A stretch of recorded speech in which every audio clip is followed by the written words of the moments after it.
Hello everyone, I'm going to be showing you what Sweet & Co cards got at Collectathon, Kansas City. First card up is a PSA 10 Mew, which I got for a deal at $100, and the last sale was around $140, so there's some margin for me to make a deal. The next card I picked up is a Charizard GX PSA 10. Got this for a deal at $135, and the last sale was $150, so a pretty good deal and maybe an easy flip.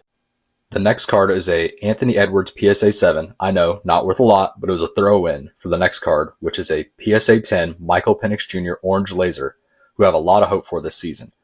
Both cards were $75.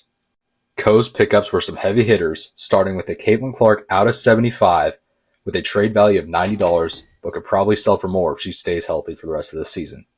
And the last pickup of the day was a Trae Young PSA 10 with a trade value of $30. We picked up some heavy hitters on Saturday, and you can buy them now on our eBay, Sweet & Co Cards 123. Thanks for watching.